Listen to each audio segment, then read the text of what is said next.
నమస్తే, welcome to ఎస్వీటీవీ news bulletin. ముందుగా headlines చూద్దాం. గడిచిన 5 ఏళ్లలో ఆంధ్రప్రదేశ్ అభివృద్ధి పరంగా 30 ఏళ్లు వెనక్కి వెళ్లిందని, ప్రజలు స్వేచ్ఛ కోల్పోయి భయం గుప్పెట్టు బతుకుతున్నారు నారా చంద్రబాబు నాయుడు.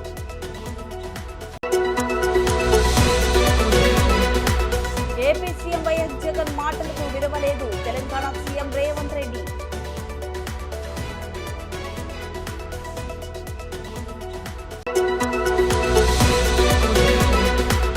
రాయలసీమకు జగన్ రెడ్డి ఏం చేశారు అని ప్రశ్నించారు నారా లోకేష్.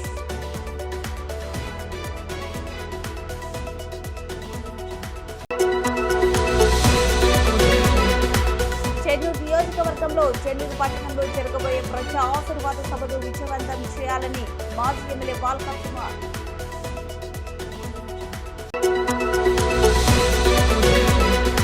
నంద్యాలలో వైసీపీకి మద్దతుగా ప్రచారం చేసిన హీరో అల్లు అర్జున్.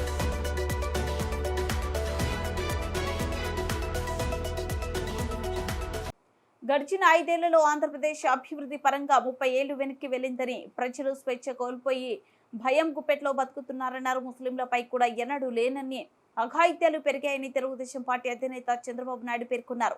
తెలుగుదేశం పార్టీ కార్యాలయం విశాఖ ఎన్టీఆర్ భవనంలో ముస్లిం మత పెద్దలతో జరిగిన ఆత్మీయ సమావేశంలో ఆయన మాట్లాడారు.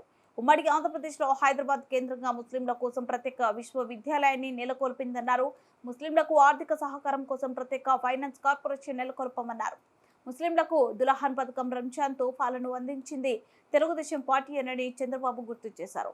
షాదీఖానాలతో పాటు మసీదుల నిర్మాణం, ఇమాంలకు గౌరవ వేతనం అందించింది తెలుగుదేశం పార్టీ అని ఆయన వివరించారు. హజ్ యాత్ర కోసం నేరుగా విమానాలు నడిపిన ఘనత తెలుగుదేశందే అన్నారు.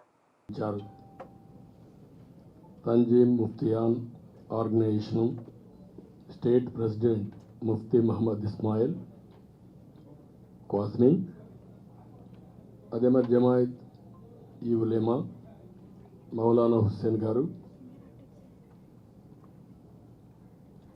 అదే మాదిరిగా జమైతుల్ ఉలేమా అఫీక్ మహమ్మద్ అలీ గారు, ఇమామ్ ఆర్గనైజేషన్ నయీం और रहमान గారు, అదేవిధంగా ఈరోజు రాష్ట్రం నలుమూలల నుంచి స్కాలర్స్ అంతా వచ్చారు. చాలా మిమ్మల్ని చూస్తే ఒక సంతోషం, ఒక ఆనందం. నేను 40 ఏళ్ళు చేసినటువంటి పనులు మీరు ఒక్కసారి గుర్తుపెట్టుకుంటే, దేశంలో ఏ రాష్ట్రంలో చేయనన్ని పనులు నేను చేశాను. అది నేను గర్వంగా చెప్పగలుగుతున్న చరిత్ర ఒక్కసారి మీరు ఆలోచించాలి. అది కూడా నేను ఉన్నప్పుడు 95-2004లో ఆ రోజు వాజ్పేయి గారి నాయకత్వంలో బీజేపీలో ఉన్నా, నేను అలయన్స్లో ఉన్నా, ఎక్కడ కూడా నేను వెనకాడలేదు. మీ అందరూ ఒకటి గుర్తుపెట్టుకోవాలి, ఈరోజు హైదరాబాద్ నగరం ఒకప్పుడు కమ్యూనల్ వైలెన్స్ ఉండేది, అభద్రతా భావం ఉండేది. అలాంటిది కమ్యూనల్ వైలెన్స్ లేకుండా చేసి మత సామరస్యాన్ని కాపాడిన పార్టీ, కాపాడిన వ్యక్తి నేను. మీరు ఆ విషయం గుర్తుపెట్టుకోవాలి. అక్కడి నుంచి డెవలప్మెంట్ మీరు ఒకసారి చూస్తే, ఎప్పుడైతే నేను ఓల్డ్ సిటీ ఒకప్పుడు డెవలప్మెంట్కు నోచుకునేది కాదు, ఎప్పుడైతే హైదరాబాద్ సిటీ ఐటీ వచ్చిందో, ఏదైతే ఓల్డ్ సిటీ పక్కన ఇంటర్నేషనల్ ఎయిర్పోర్ట్ వచ్చిందో, అప్పుడు డెవలప్మెంట్ హైదరాబాద్లో మీరు చూస్తే ఇప్పుడు ఎక్కువ బెనిఫిట్ అయిన వాళ్ళలో ముస్లిమ్స్ 35-40% ఉన్నారంటే అది నేను చూపించిన విషయం.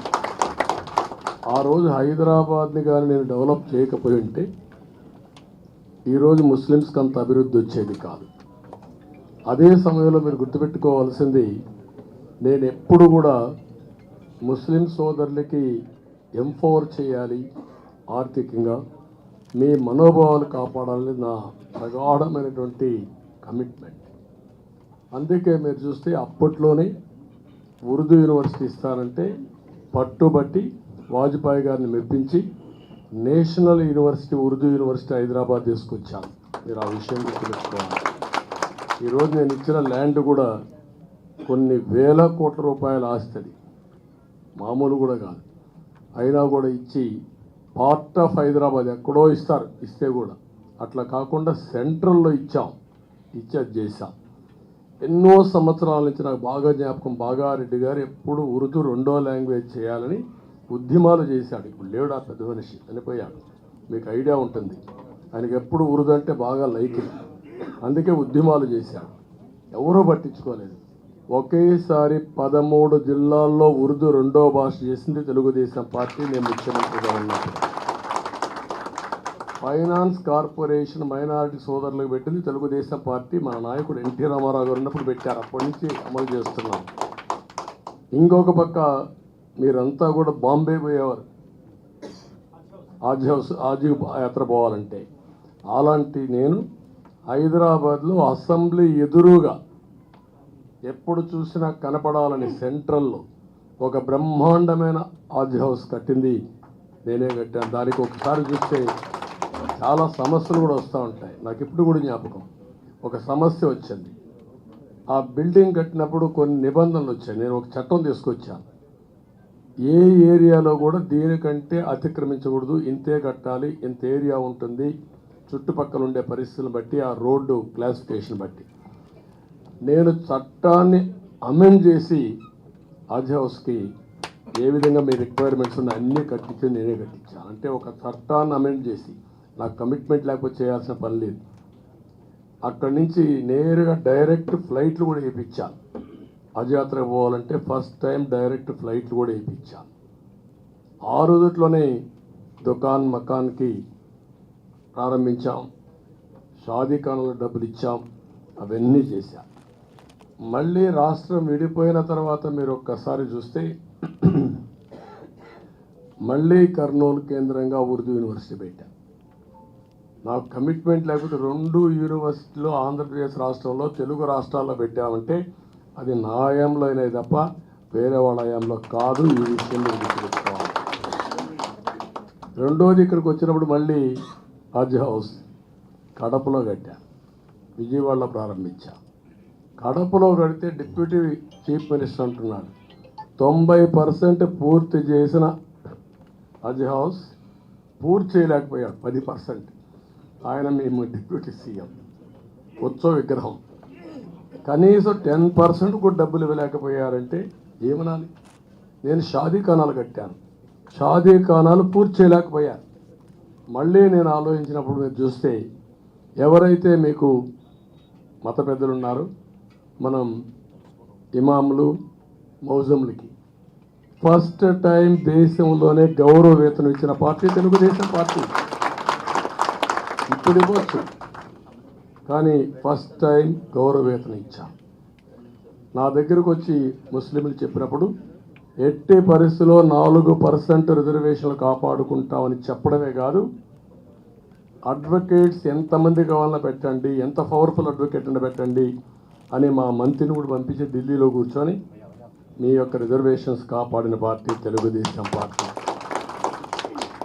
ఇప్పుడు మళ్ళా ఎలక్షన్ మేనిఫెస్టోలో పెట్టాం, కాజీలకు కూడా ఇస్తామని చెప్పి, ఇమాములకు సమానంగా గౌరవిస్తామని చెప్పాం.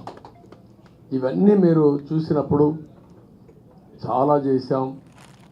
మీరు రంజాన్ తోఫా ఇచ్చాం, అదే మరిగా ఆడపిల్లల పెళ్ళిళ్ళ కోసం దుల్హాన్ ఇచ్చాం, విదేశ విద్య ఇచ్చాం, ప్రత్యేకమైన బడ్జెట్ ఇచ్చాం.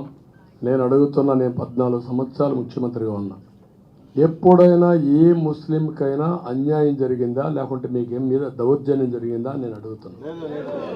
You tell me one incident. ఎక్కడా నేను ఎప్పుడు కూడా, నేను ముఖ్యమంత్రిగా ఉన్నంత వరకు ఎవరిని కూడా ఎక్కడ కూడా అభద్రతా భావం ఉండకూడదు.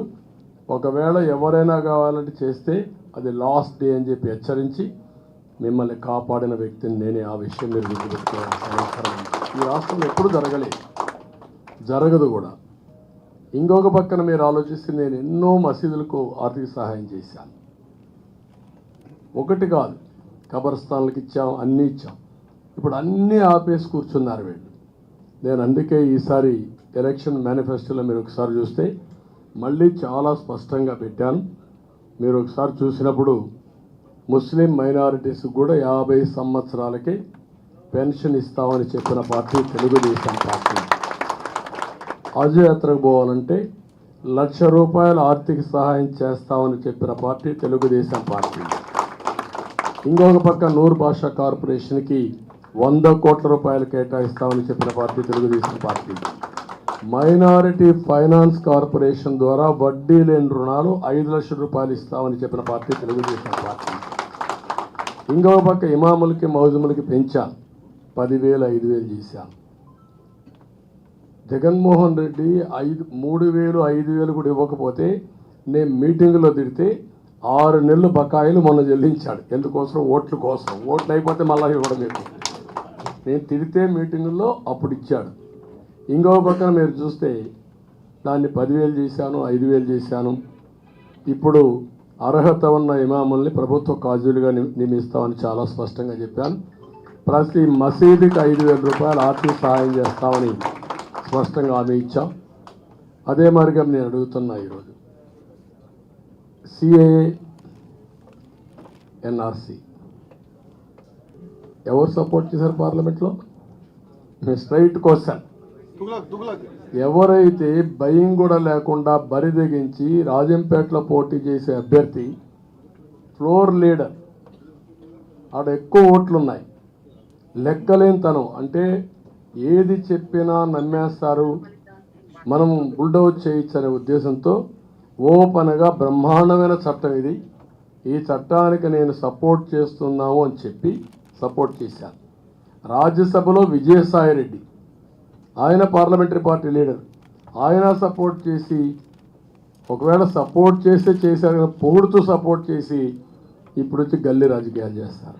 ఏపీ సీఎం వైఎస్ జగన్ మాట్లాడే మాటల్ని కన్న తల్లి సొంత చెల్లె నమ్మడం లేదని తెలంగాణ సీఎం రేవంత్ రెడ్డి అన్నారు. రేవంత్ రెడ్డి చంద్రబాబు మనిషి అంటూ వైఎస్ జగన్ చేసిన వ్యాఖ్యలపై మీట్ ది ప్రెస్ లో స్పందించారు.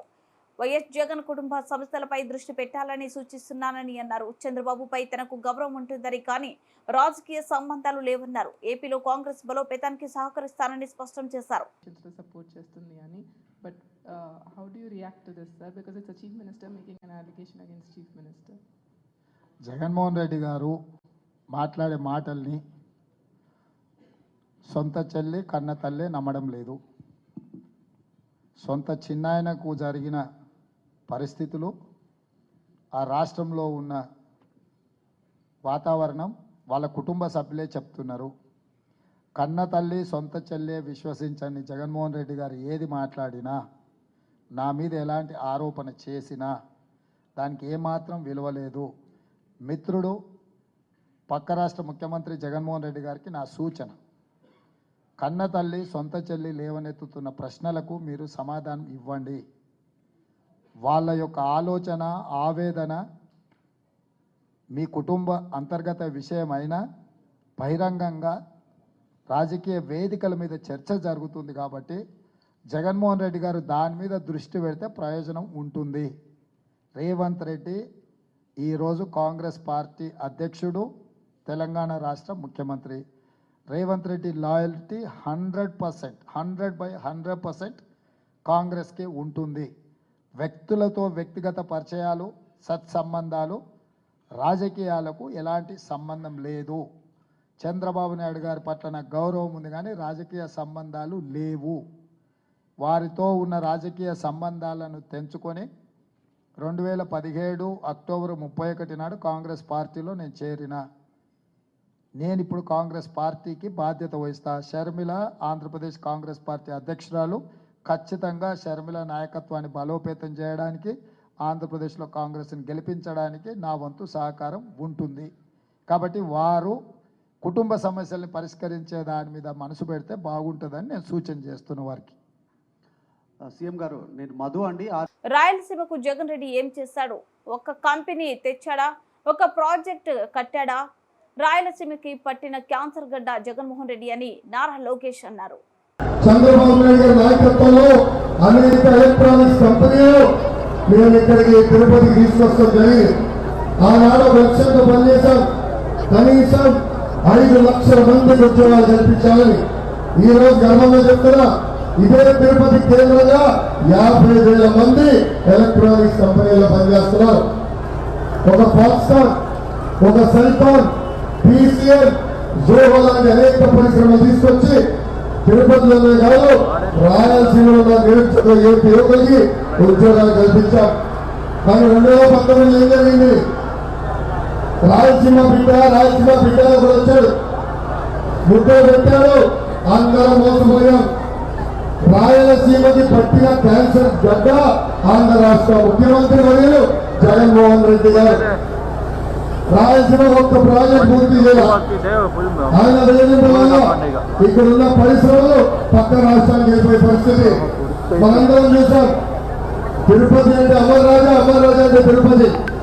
అలాంటి కంపెనీ ఇప్పుడు అనేక రివ్యూ చేశారు, యజమాని ఇబ్బంది పెట్టారు. ఈ రోజు వాళ్ళ ఎక్స్పాన్షన్ పక్క రాష్ట్రానికి పంపించే పరిస్థితి. ఆ ఒక్క నిర్ణయం వల్ల 20,000 మంది ఉద్యోగాలు కోల్పోవడం కూడా జరిగింది. మంచిర్యాల జిల్లా చెన్నూరు నియోజకవర్గంలో చెన్నూరు పట్టణంలో జరగబోయే ప్రజా ఆశీర్వాద సభను విజయవంతం చేయాలని చెన్నూరు మాజీ ఎమ్మెల్యే బాల్కా సుమన్ అన్నారు. అనంతరం వారు మాట్లాడుతూ పార్లమెంట్ ఎన్నికల ప్రచారంలో భాగంగా బీఆర్ఎస్ వర్కింగ్ ప్రెసిడెంట్ మాజీ మంత్రి కేటీఆర్ ముఖ్య అతిథిగా చెన్నూరు పట్టణంలోని జెడ్పీ హైస్కూల్ మైదానంలో నిర్వహించే ప్రజా ఆశీర్వాద సభ ఏర్పాట్లను పర్యవేక్షించిన మాజీ శాసనసభ్యులు మంచిర్యాల జిల్లా బీఆర్ఎస్ అధ్యక్షులు బాల్కా సుమన్ పెద్దపల్లి బీఆర్ఎస్ ఎంపీ అభ్యర్థి కొప్పుల ఈశ్వర్ను భారీ మెజార్టీతో గెలిపించుకోవాలని నాయకులు కార్యకర్తలు పెద్ద ఎత్తున పాల్గొని సభను విజయవంతం చేయాలన్నారు. ముందుగా తెలంగాణ తల్లి విగ్రహానికి చేరుకుని అక్కడ తెలంగాణ తల్లి విగ్రహానికి దండ వేసి అక్కడ నుంచి ర్యాలీగా బయలుదేరి ఈ హై స్కూల్ గ్రౌండ్కి వచ్చి ఇక్కడ సభ జరుపుకొని ఉన్నాం. సో చెన్నూరు నియోజకవర్గంలోని బీఆర్ఎస్ పార్టీ శ్రేణులకు, అభిమానులకు, సానుభూతిపరులకు, ప్రజలందరికీ కూడా విజ్ఞప్తి, రేపటి కేటీఆర్ గారి ఎన్నికల ప్రచార సభను, ప్రజా ఆశీర్వాద సభను విజయవంతం చేయడానికి అందరూ కూడా పెద్ద ఎత్తున కదిలి రావాలని ఈ సందర్భంగా నేను పేరు విజ్ఞప్తి చేస్తూ ఉన్నా. ఎందుకంటే రేపు ఎన్నికల ప్రచారంలో చివరి రోజు. ఈ చివరి రోజున కూడా తన షెడ్యూల్లో ఎంతో బిజీ కార్యక్రమాలు ఉన్నప్పటికీ కూడా పెద్దపల్లి పార్లమెంటు నియోజకవర్గంపై ఖచ్చితంగా గులాబీ జెండా ఎగరవేయాలనేటటువంటి ఆలోచనతో, కొప్పులీశ్వర్ గారిని గెలిపించుకోవాలనేటటువంటి ఆలోచనతో కేటీఆర్ గారు ఇక్కడికి వస్తూ ఉన్నారు. ఇక్కడ మీ అందరు కూడా తెలుసు, పెద్దపల్లి పార్లమెంటు నియోజకవర్గంలో కాంగ్రెస్ పార్టీ ఎవరికి టికెట్ ఇచ్చింది.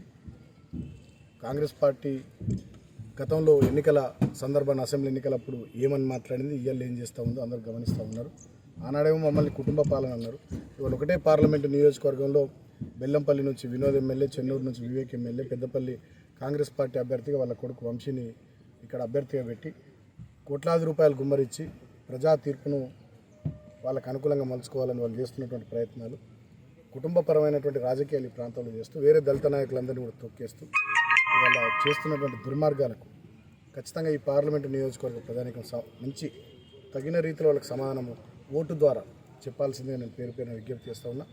వాళ్ళ దగ్గర విపరీతమైనటువంటి డబ్బులు, 1000 కోట్ల ఆస్తులు ఉన్నాయి, డబ్బులు ఉన్నాయనేటటువంటి అహంకారంతో రేపు ఎన్నికల్లో ఓటుకు 2,000 అయినా 5,000 అయినా పంచి గెలవాలనేటటువంటి, ఊరూరుకు ఇప్పటికే మందు పంపించారు, మందు కూడా విచ్చలవిడిగా మద్యం పంపిణీ చేసి గెలవాలనే కుట్రలు వాళ్ళు వండుతూ ఉన్నారు. కాబట్టి ఎలక్షన్ కమిషన్ కూడా దీని మీద దృష్టి పెట్టాల్సిందిగా నేను ఎలక్షన్ కమిషన్ కోరుతా ఉన్నా. సో రేపటి ఈ కేటీఆర్ గారి ఎన్నికల ప్రజా ఆశీర్వాద సభను, ప్రచార సభను విజయవంతం చేయడానికి ప్రతి ఒక్కరు పెద్ద ఎత్తున తరలి రావాలని, సౌమ్యుడు, మంచి వ్యక్తి, సుదీర్ఘమైనటువంటి రాజకీయ నేపథ్యం అనుభవం ఉన్నటువంటి సింగరేణి కార్మికుడిగా పనిచేసినటువంటి వ్యక్తి కొప్పులీశ్వర్ అన్న గెలుపు కోసం ఈ పార్లమెంటు నియోజకవర్గం పరిధిలో బీఆర్ఎస్ పార్టీ శ్రేణులు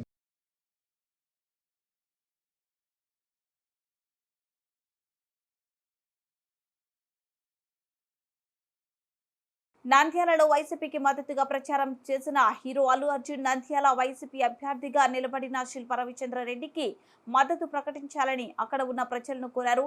అల్లు అర్జున్ ని చూడటానికి ప్రజలు భారీ ఎత్తున తరలివచ్చారు.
బులెటిన్ ముగించే ముందు హెడ్లైన్స్ మరోసారి.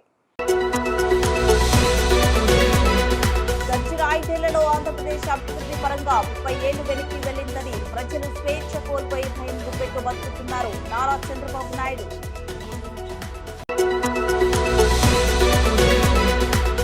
ఏపీ సీఎం వైఎస్ జగన్ మాటలకు విలువలేదు తెలంగాణ సీఎం రేవంత్ రెడ్డి.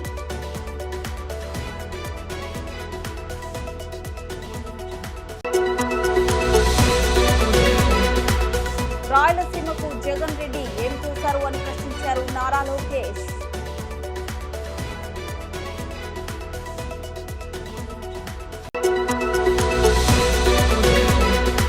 చెన్నూరు నియోజకవర్గంలో చెన్నూరు పట్టణంలో జరగబోయే ప్రజా ఆశీర్వాద సభను విజయవంతం చేయాలని మాజీ ఎమ్మెల్యే బాల్కా కుమార్.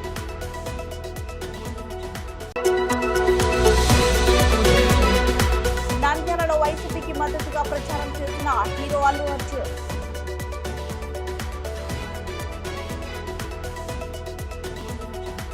మరింత సమాచారం కోసం చూస్తూనే ఉండండి SVTV న్యూస్.